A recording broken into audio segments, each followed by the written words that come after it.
loser, bro.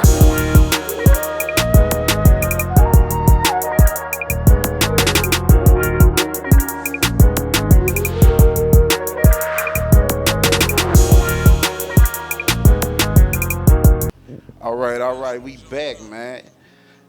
Just landed Jetsetters edition, man. First of the year, man. Had to get my people, man. Gotta get my dog on here, the legendary.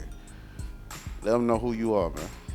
My name DJ Wookee. This working? Yeah, that's work. I'm DJ Wookee, messing with my boy Joe, the real Joe. If y'all don't know.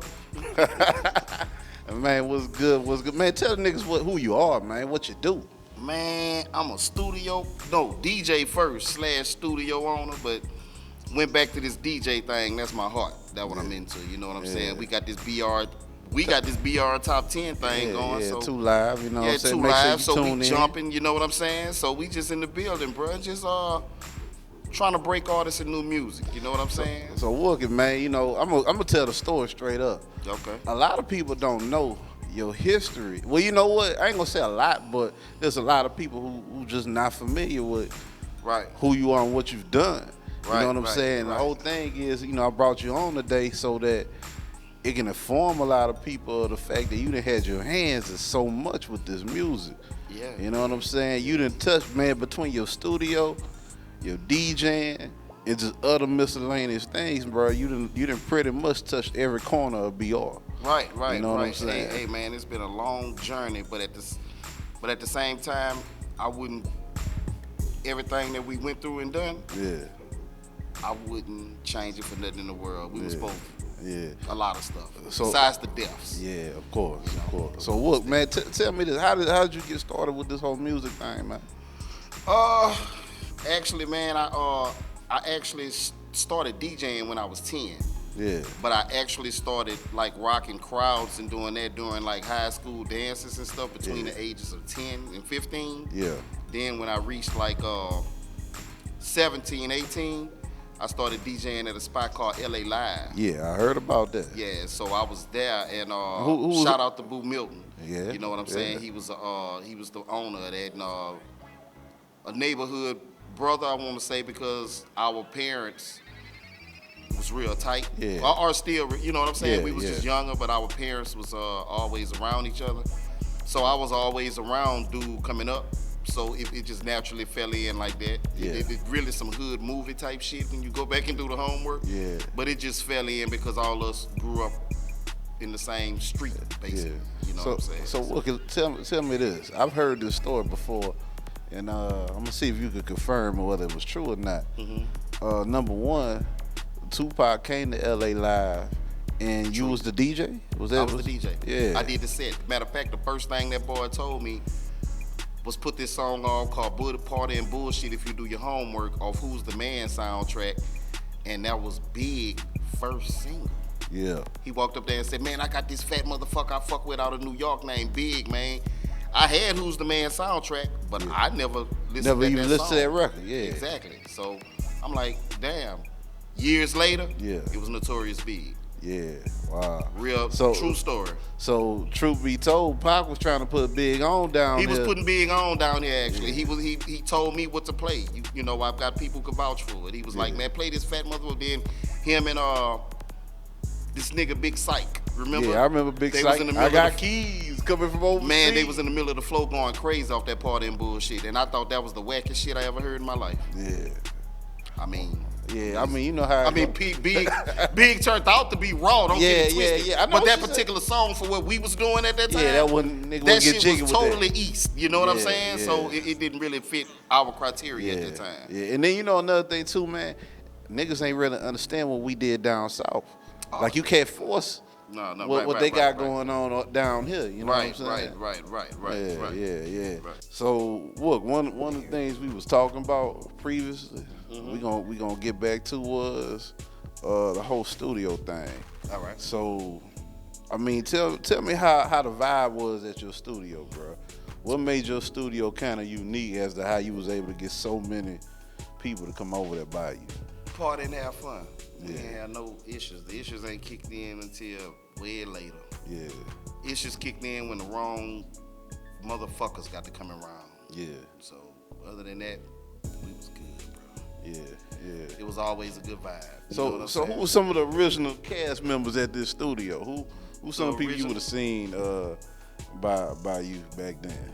Oh shit, me, CeeLo, Reddy, Max, Savage,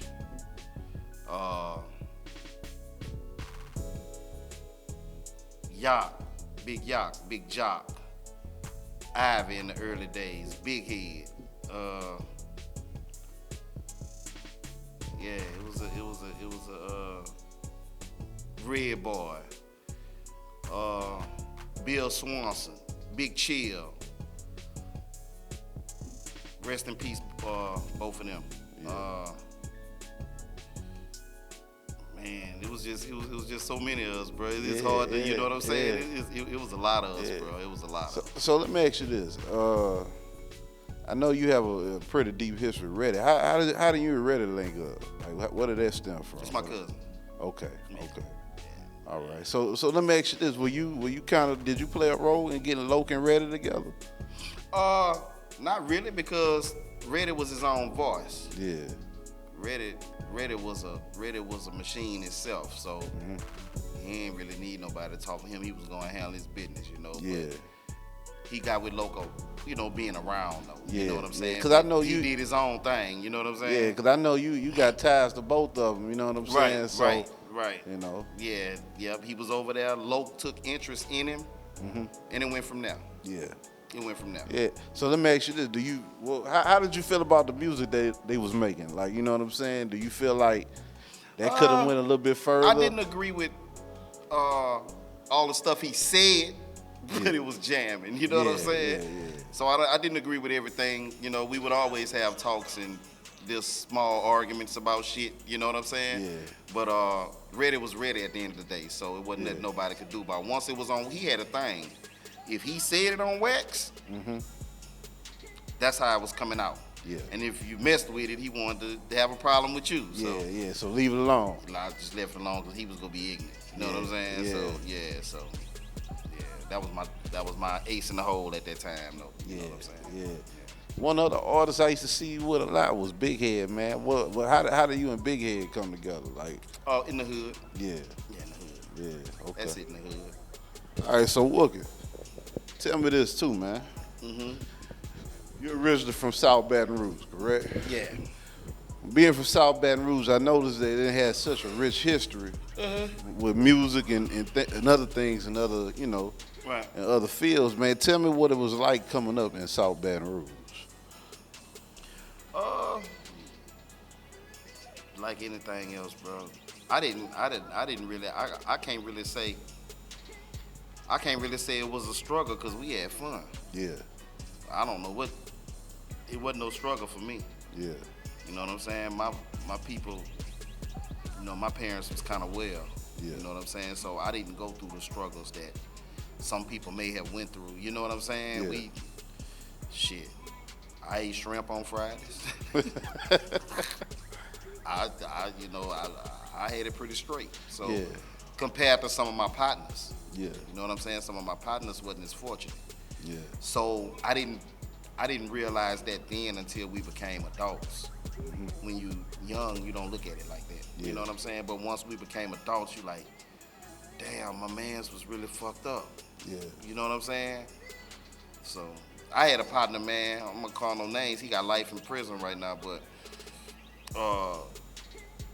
we had a big ass gathering, and you know, when you're young, you know, everybody spend the night at everybody's house. You know what I'm saying? When you're young, have little parties. You know what I'm saying? Yeah. Man, we was like 10. Man, that man didn't even know how to eat a hot dog. We was 10 years old. He said he got frustrated because he said the meat keep falling down out the bun. Now this real shit. This shit ain't funny, dog. That's why I said I wasn't gonna mention the nigga name. But this is a well-known nigga everybody knew. You know what I'm saying? Later on in life. Man, nigga ain't even know how to eat a hot dog, man. And I'm thinking back on this shit later on. It wasn't meant to be funny. Hey, look, first of all, you gotta realize we be Joseph a lot. Right. Nah, this shit. So, you know. That bitch kept sliding out there. Man, the motherfucking meat won't stay in the thing. What you talking about, man? You hold a fucking hot dog and you eat that bitch, you heard me? Yeah, man, we was like 10, 11 years old. That's some real shit, I'm telling you. Yeah. Some real shit, bro. You know what, though, bro? I'm going to tell you, though. I've seen you deal with such a large group of people all along the lines. And I noticed that you always kept and looked out for your people from the South. Oh, yeah. You know what I'm saying? That was the goal because looking at TV and looking at NWA rep Compton and Easy E them rep Compton and Bun B them rep Port Arthur and International Joe, what up? Yeah, this the way we gonna put it down for this South shit. Yeah. So that was my whole vision. And another thing I want to say, most important more than anything,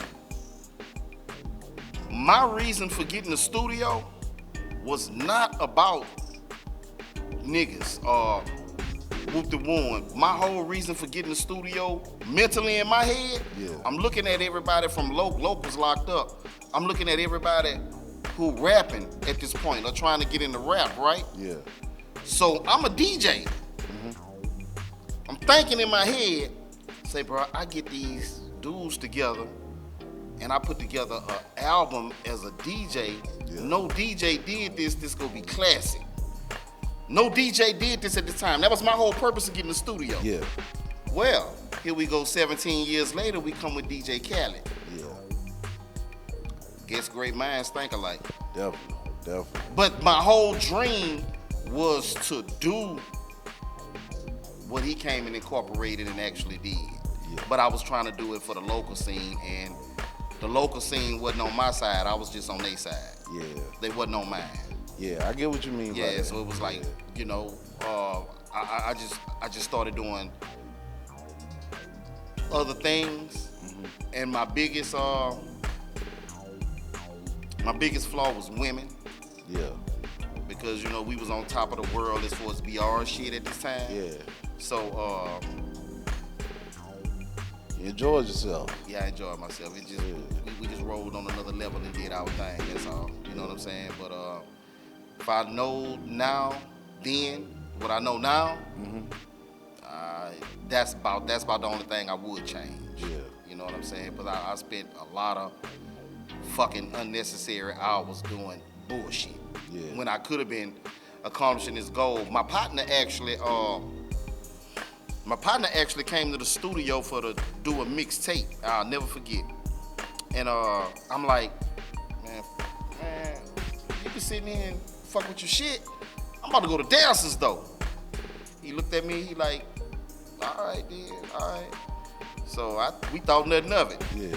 Man, I wish I would have stayed at that fifth studio. You know why? Why? Because that was the first Pyrex radio series that ever came out. Damn. The very first Pyrex radio, my partner Big J. Yeah. Shout out Big J too, man. Big J, a big part of this BR history. Yeah. Big part. Yeah. Big part. You know what I'm saying? Yeah. Major part. I don't think people understand, you know, and we're going to probably talk about this a little bit later about breaking records, but Pyrex Radio broke a lot of artists. Pyrex Radio broke artists, they broke songs, and another thing about Pyrex Radio got more exclusive songs from artists than what a fucking label got. Yeah, yeah. You know what I'm saying? Yeah. So he was actually on his A&R shit way ahead of time as far as what to do. He caught on. He might have been too far ahead of his time. He wasn't too far, but he was way ahead. Yeah. He was way ahead because they still caught on. Being too far is like, I explained to you about the Meter Gang shit. They was too far ahead of their time to the point where people just catching up with these boys. Definitely. You know what I'm saying? Definitely. So look, I know we had talked about it. I know the camera had cut at one point, but I want to make sure to touch upon this again. What's that? You being such a music connoisseur and working with so many artists. Give me your top 10. Top 10. I'm gonna do top 6. So look. Huh? When we did this first take, Uh-huh. I think you forgot a name. Who that? Loke. No, I ain't forget because he the king of BR. Okay. You can't put the king in the Top 10. Okay. The King, he override it all. You know what I'm saying? I thought your boy was the king of Baton Rouge. Who that? Hot Boy Major? Hot Boy Major is the king. Hot Boy Major the king of YouTube. That's my dude. Hey, I'm waiting on episode 42 after Hot Boy Major. I'm on it. I'm watching you. Yeah. But king of Baton Rouge. I want to be. That bitch go hard, man. That boy say, came up from my 8 ball, took a quarter and a half. When we say that, I say, ooh, he sold me on that bitch. You know what I'm saying? That boy Major something serious, you know what I'm saying? Yeah. But you got to realize Loke is a different type of artist. Mm-hmm. You can't really, you got people who rap, right? Yeah. Loke could jump on that motherfucker and say, fuck you, or such and such and such, but it's his voice. Yeah. Voice is his tone. You know what fucked me He know up? how to listen at a beat and go under that bitch and tone it up with his voice and I make that bitch, you'll be like, God damn, that nigga sound good as a bitch on that bitch. Hey, bro, I'm gonna tell you something. This no homo or nothing like that. But it's funny hearing Loke on these records for so many years. Then you talk to him on the phone, he sounds exactly like how he sounds. That's how he sound. Yeah. That's how he really sound. You know what I'm saying? Yeah. That's how he really sound. That's my dog, man. That nigga might call me every morning. That nigga call me some mornings and be like, wake up, fucking hoe, time to work. Yeah, you know what, you right. I need to get my ass up and get to the studio. Yeah, get your ass up. He don't even be in town. Yeah. You know what I'm saying? That's my people, bro. Certain people. I know the people now that want to see us make it. Yeah. It's a lot of motherfuckers who didn't want to see none of this. But we kept going. Yeah. You know what I'm saying? You know? We all go through shit financially, mentally. You know what I'm saying? Yeah. It's all about who riding with you. You know what I'm saying? A lot of motherfuckers don't ride with each other. I was glad to have at least 2 or 3 people really riding with me. 2 or 3 motherfuckers riding with you? That's kind of a lot now these days. Yeah. I got 2 or 3 that's like, bitch, we got you. Yeah. I got 2 or 3 of them. So, which is a blessing. Which is a blessing. You dig what I'm saying? Include my one of my biggest blessings, bro. I don't talk about him too much, bro, but I got a cousin, man. My cousin Leroy. You know what I'm saying? Man, Leroy, man. I get $1 million right now. Leroy coming with me, dog. Yeah. Well, what we say? Shout out to Leroy. It's Leroy Briscoe, man. Yeah. You know what I'm saying? It's my cousin, bro. After my daddy died, it's like he made sure certain shit'll be straight for us, like shit that I wasn't aware of, learning taxes, learning grown man shit. So look, I know we got the top 6, but you said something I want to touch upon too. What that? Your daddy. I mean, I don't think a lot of people know the influence that he done had on a lot of people that we know. That's the reason why I got the studio. Yeah. That man did it all for me. That's why I was saying I don't know about when people talk about their daddies wasn't there. Mine been there ever since I was my eyes as a kid. Yeah. So when I was able to realize what a father was, mine was there. You know what I'm saying? Yeah. But yeah, my dad the one who believed in me, and he didn't really care about it. But I think it was more so people that he knew started coming to him talking about, man, that boy bad on them turntables. That boy good on what he doing, Asbury. Yeah. And that's when he started like, what the fuck he doing that these old motherfuckers paying attention to? Yeah. So that's when he realized like, hey, you wanna fuck with this? Is this what you wanna do? See how much it's gonna cost to do what we need to do. And since you know how to do this, let's get you on board. But my pops get all the glory, bro. Yeah. Oh man, say bro, check this out. Another regret is I wish he was here to just even see this. Yeah. You know, it ain't nothing big, but it's just he'll still be proud. You know what I'm saying? Definitely, He'll still be proud, bro. So yeah, Pops rest in peace, Pops. He get all the glory. Yeah. Because I think anybody who really know how much of a role your dad played in. He was it. He was it, man. He left me with so much being the only child that I'm still able to eat off. Yeah. And not too many black parents do that. Yeah. You know what I'm saying? He left it where good. Yeah, he left a nigga pretty good, bro. Yeah. You know what I'm saying? Yeah. So shout out to Pops. So let me ask you this. I never did ask you this before. So who are some of your biggest influence outside of your pops? Like, Who's some people that kind of lay some game on you the way it helped you? I'm not gonna say no name, but all the dope boys. Yeah. To be honest with you. Yeah. Because all the dope boys kind of took, by me doing what I was doing, I was always like the little brother. Yeah. So whoever it was, from Clarence Robinson to Boo Milton to Berlin Harris to Mark Jackson, you know what I'm saying? No doubt. I was like the little brother. Whatever nigga needed, a nigga there. Nigga, I remember one day my turntables broke in the middle of a set. How them niggas got another Technique 1200s at 11 o'clock at night? I don't know, but they did it. Yeah. And they bought it. It was mine. Yeah. For the rest of the way, wherever they got it from. True story. Yeah.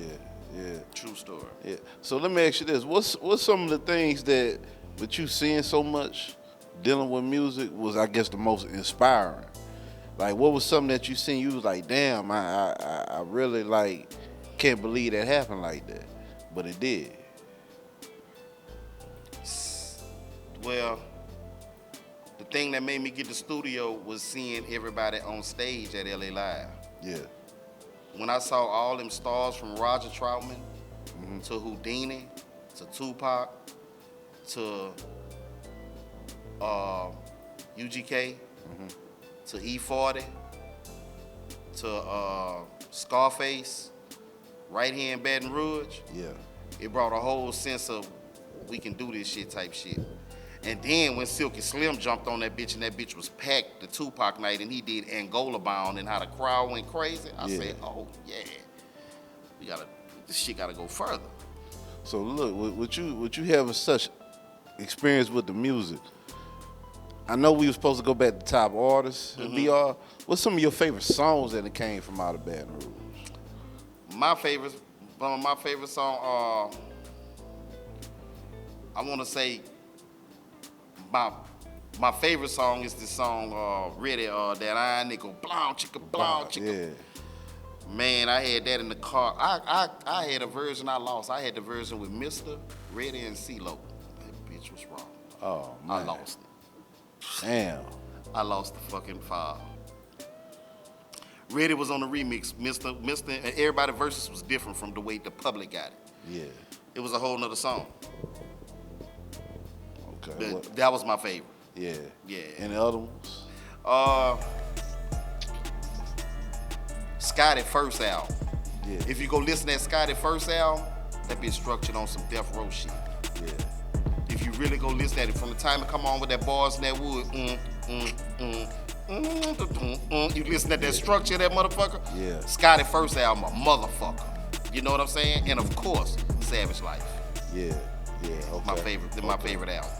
Yeah. Webby first album. So let's go back to top 6 artists. Who you top 6? Gangsta Beats and Gutter Shits Volume 1. Hey, bro, I'm gonna tell you something, man. Me and Delvin talk about that album all the time, and I don't think that album gets appreciated like it should. That's a bad motherfucker. But hey, from the beginning to the end, it all the way wrong. Did you listen at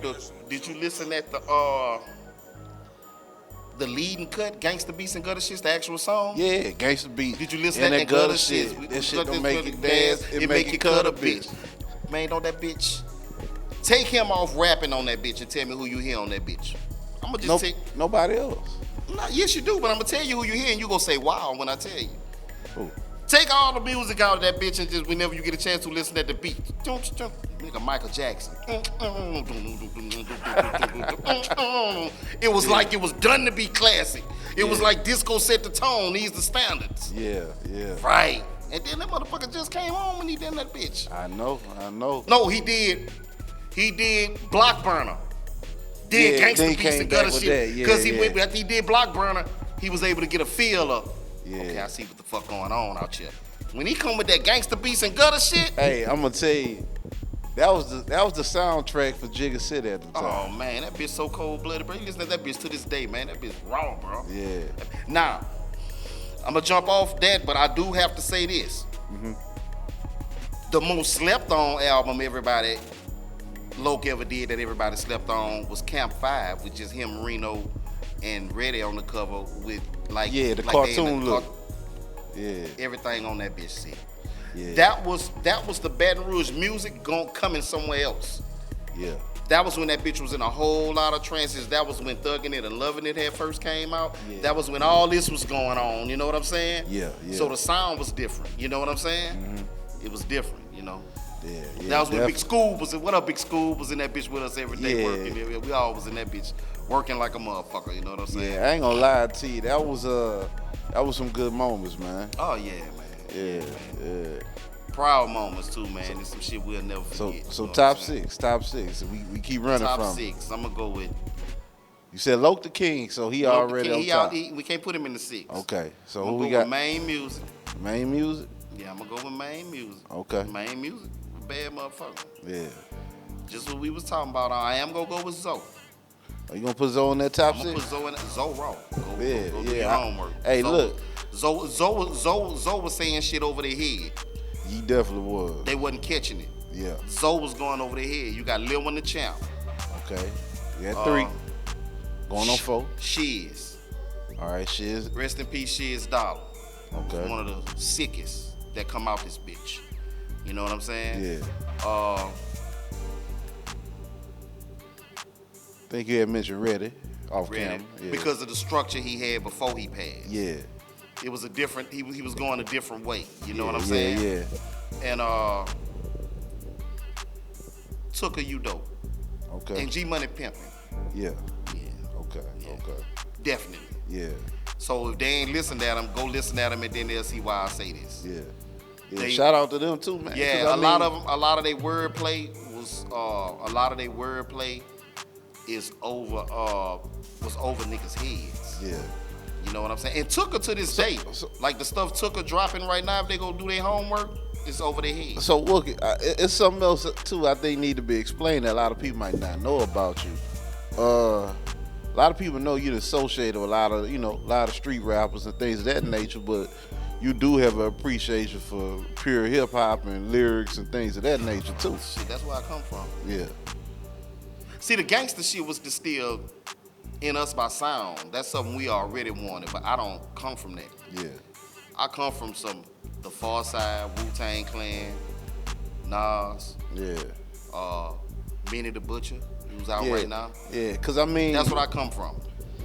watching 2 Live, you know what I'm saying? You introduced the world to Baton Rouge to Buffalo. yeah.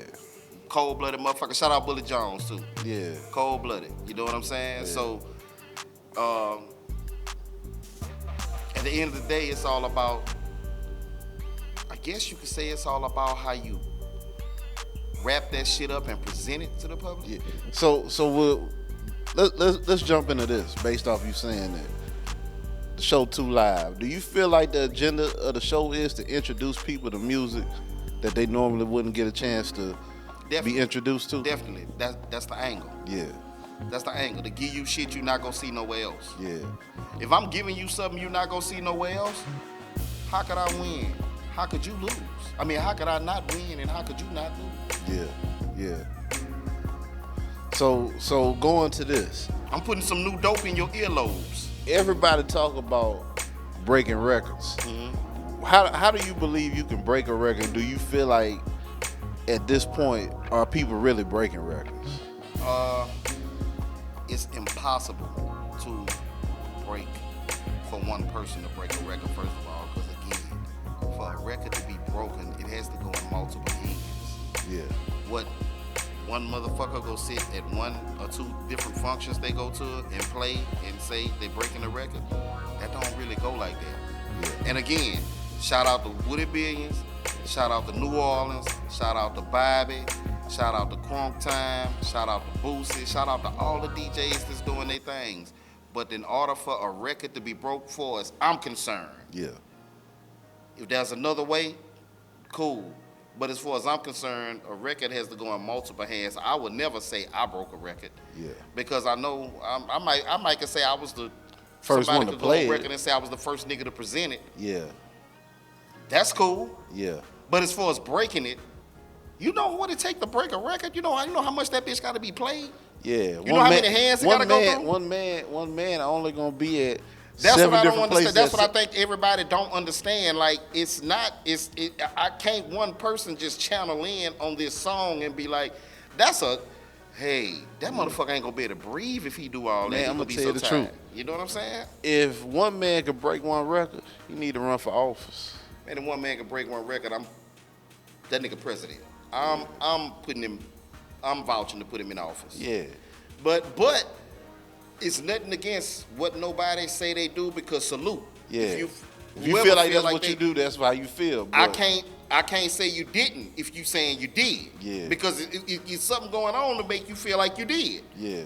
But it's my opinion is, you know, I just feel like it takes more than one. It takes an army to break. Yeah. Yeah. So let me ask you this: do you feel like maybe DJs should come together a little bit more in making the decision on let's get behind this record or let's push this record? Man, check this out. We DJs. It ain't nothing for us to get along. We ain't got no problems with each other. You know what I'm saying? At least I don't have no problem with nobody. Let's go have lunch. Let's get all these motherfuckers and go sit at a big table. Yeah. It's on them though, man. You know, I'm not out here to Big say ain't out there to be no politician. I'm not out here to be a politician. I'm out here to fuck with the music. Yeah. You know what I'm saying? No disrespect to nobody, but like fuck that at the end of the day when it comes to me. You know what I'm saying? I'm like, whatever, nigga. And I'll you be know honest with you, a big reason why, you know, I reached out to you in reference to wanting to do this 2 live shows, because over everything else, I know you're just a fan of music. You appreciate good music. You know what I'm saying? Man. So it wasn't really about, okay, he gonna make this record just magically jump. No, he gonna be like, he gonna pick genuine songs that he like, that he want the people to hear. That sound good. Yeah. You got some instruments in that motherfucker. You got some horns in this motherfucker. Yeah. Like, we gonna pick some music in this motherfucker. You know what I'm saying? Yeah. That's what we doing. You know what I'm saying? We bringing the craft back to this shit to make it. Let's make fucking BR great again. Yeah. Yeah, let's make this bitch great again first. Yeah. So look, let's go back to this. Well, you know what? Since, you know, so much shit been going on lately, like that Cat Williams shit and all that type shit. Let me ask you this. How you feel about when it comes to the music industry, I guess the way things play out, meaning the politics of it, the interaction with people within the music industry. How you feel about working within the industry? I don't feel, because it's a bunch of emotional shit. Yeah. And at the end of the day, talking about a lot of the emotional shit they got going in, I'm not gonna do a Cat Williams. That's red. Yeah. Know what I'm saying? But just know these niggas ain't right. Yeah. That's all I gotta say. Yeah. Just know they ain't right. I ain't got nothing against nobody. Yeah. Do your thing, however you make your money, do it. Yeah. But yeah, it is what it is. Yeah, you feel like because you stand on what you stand on, maybe certain people might avoid you because they know you're not. Definitely they stand on me, because I own everything I do. Yeah. Ain't nothing I don't do. I don't own. I own what the fuck I fuck with. You know what I'm saying? Yeah. And I pick a price. If I give a nigga a dummy price, these stupid ass niggas gonna be like, oh man, that nigga hurt and he gave me this price. Damn, dog, I just can't fuck with you for to get it for that price. Like, Yeah. so I quit doing that. Yeah. Now niggas come hit me, $1,500. Get them. You got half of that deposit? Yeah. Ain't no need of me doing nothing else no more. Like, I have paid my dues. Yeah. I think you more than paid your dues at this point. I think I paid my dues. I think like a tax return, you owe the refund at this point. Man, I need to go to the agency and get that from the from the collectors. You know what I'm saying? I need to go get that. You know what I'm saying? But like I say, you choosing me to even fuck with this, I want to shout you out as well, because to me personally, you might have did more for me than the motherfucker been around me for 15 years than done who I done helped. Yeah. You know what I'm saying? Yeah. I was always the one putting the motherfucker or showing them a platform. Yeah. Ain't nobody never showed me no platform. I got it out the mud when it came to that. Yeah. The only thing I ever been spoiled with was my parents spoiled me. And coming up, when I got to this shit, I started doing the spoiling. Yeah. It switched.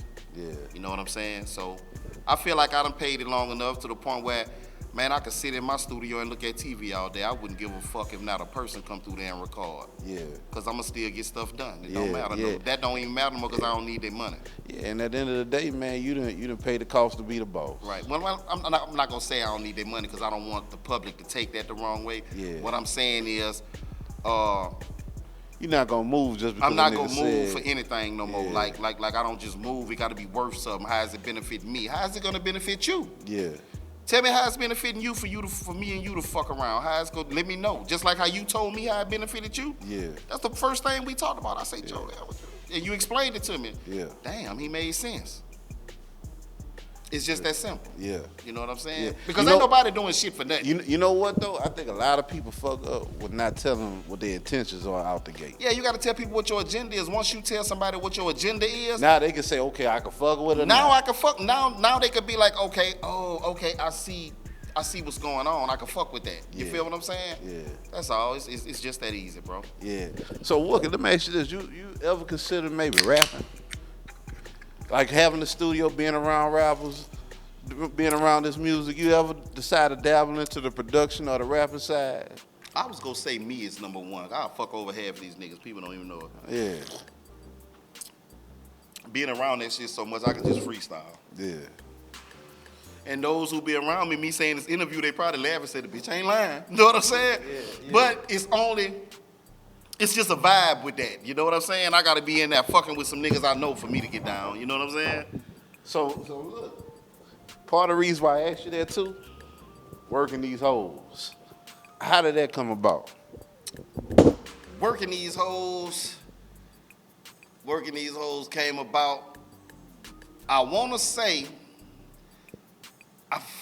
man, what's the producer name? He was in there letting us hear some beats.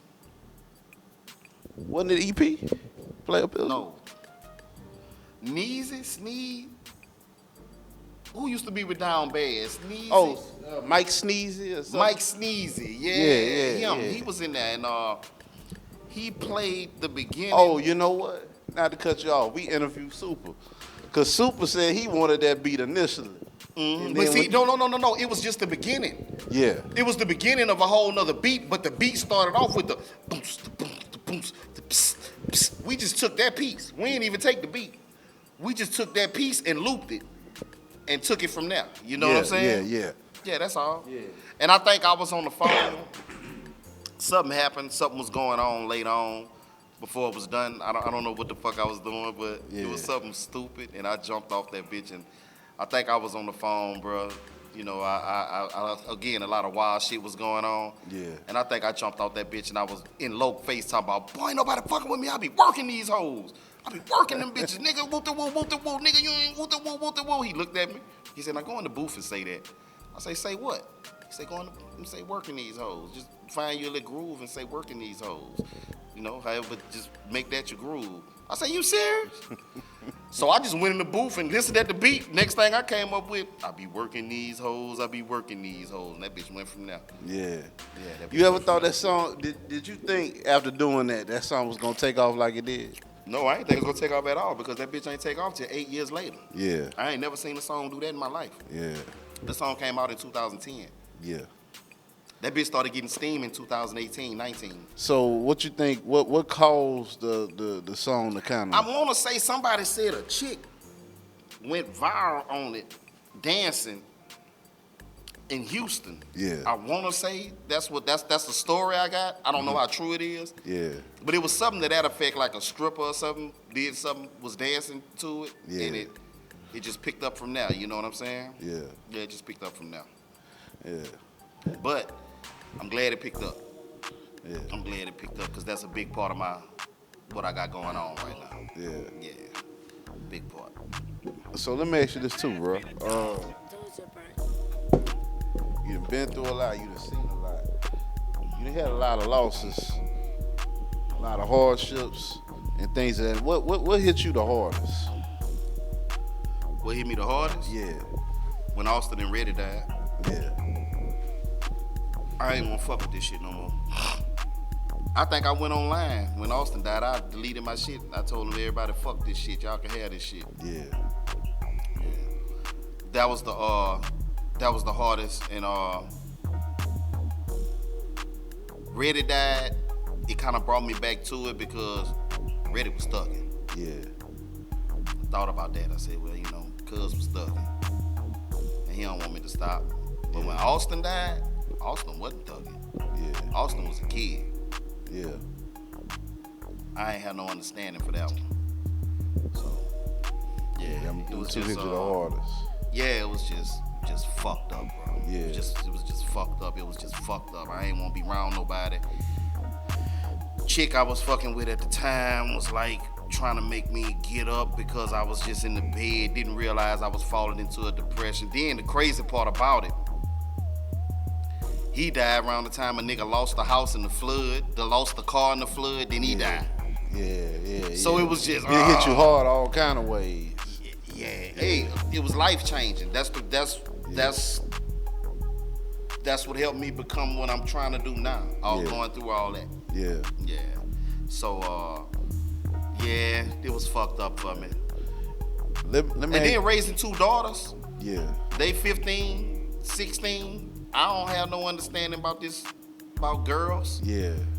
Everything was hard. I might have was hard on them. You know what I'm saying? It was like, it was crazy. But you almost naturally had to be hard on them because of the fact that you I know what go on. Yeah. So it was like, it was like too much going on at the time. But, excuse me, a nigga had to go through that to be where I'm at now. Yeah. You know what I'm saying? But like I said, everything panned out. I got 2 beautiful grandbabies. Yeah. So it's like they 25, 26 now. It's all love. You know what I'm saying? Let me ask you this. Coming back to the DJing thing, you feel like you got a new level of excitement of what it's going to go? Level. Some whole other shit. Yeah. Some whole other shit. How many niggas mixing on 3 turntables? You know something down here? Nah. Yeah, I'm pushing 3 of them bitches. Yeah. Yeah, I ain't playing right now. Yeah. I'm trying to do a whole nother sound with these hoes. Yeah. So for 2024, what's some of the things we could look forward to from you? Look for a lot of new mix shows that me and you, we already talked about. You know what's this though. Mix shows, 30-minute mix shows. We doing different interviews with certain artists who we know go break. We may get them first. 15 minute, we gonna call it the 15-minute lunch segment. Yeah. 15-minute lunch segment gonna be all new shit. We can talk to them for 15 minutes because they ain't got much to say. They new. Yeah. Of course. Something different. You know what I'm saying? So we just go hit their ass left. Yeah. You know what I'm saying? We gonna call it lunch segment. Have all artists come sit down and eat lunch with us. You got 15 minutes to come talk to me and let's eat some wings. Yeah. Tell me about what you got going on. And, you know, it's gonna be another podcast. Yeah. So look, who you say to look out for going into this new year? Like who some artists that you heard, you like, you checked out? For sure, 4-letter Tino. Yeah. For sure, whoever this dude, 19 Hefe. Yeah. Slumdog. Fast Freddy. Yeah. MM4J. One Theezy. Man, it's a slew of. Yeah. Baton Rouge really coming with that pressure right now. Like it's a whole nother line of heat right now. You feel me? Definitely. So look, we gonna do a part 2 to this interview. So before we go, man, anything you want to leave the people with? Anything you want to say? Man, bro, it's like this, bro. We come together as a unit and work the way we need to work. Yeah. Everything gonna fall in for everybody. You know what I'm saying? Mm-hmm. So I just wish everybody the best and keep breaking records, nigga. Yeah. You breaking them bitches, break them. You hear me? Like, that's what it is. You know what I'm saying? Yeah. I'ma just play music. You know, break them bitches though. Do your shit. Do everybody. You know and what I'm look, saying? Shout out to all the DJs. And look, we ain't mad at you. If you heard something on 2 Live and you want to play it, go ahead and play it. Yeah, play it. Yeah, play it. Hey, ain't that breaking records? Everybody gotta break them bitches. Everybody gotta have their hands. Yeah, we ain't tripping off none of that, break, man. You know go ahead and play that record, man. Yeah, we gotta break them. You know? We introducing it for the rest of y'all to know about it. So if y'all want to run with it, y'all can run with it. Man, check this out. I appreciate you having me, bro. Yeah. We gonna do part 2 of this thing. And we got a lot to talk about. Yeah, well, look, before we roll, let them know where they can follow you at. You can follow me at crookmuse.com, Instagram, and you can, come by, hit the antidote up, or come by, 17, 18 Wooddale, and we get you right. You know what I'm saying? Either one. You know what I'm saying? That's a bet. That's a bet. Man, make sure you follow me, you know, International Joe, Joe on Follow the track. International Joe, Follow all the Antidote Network. Antidote Network. Watch us on YouTube, Roku, Apple TV, Fire TV. Watch us on all that, man. All that. You know what I'm saying? Ladies, make sure y'all subscribe to my OnlyFans page. You know what I'm saying? It's still jumping. You know, so hey, you know, got a free 30-day trial, so you can see, you know. Free 30-day trial, he say. You know? That boy crazy. Oh man, you know what I'm saying? Link in the bio, ladies. You know what I'm saying? Straight up. But say, man, I appreciate you having me, Joe. We about to bust their ass for 2024. Oh man, definitely, bro. Hey, we got so much coming up. I can't even speak on everything right now because you know, some niggas be biting like Tyson. You know, so. You know. Now check this out. You know, I mean, they could bite, but it ain't gonna be right. That nigga talking like Jesse Jackson. Jesse Jackson, nigga. Yeah, well look, we gonna go ahead and roll, man. We just landed, man. We out. We out, baby.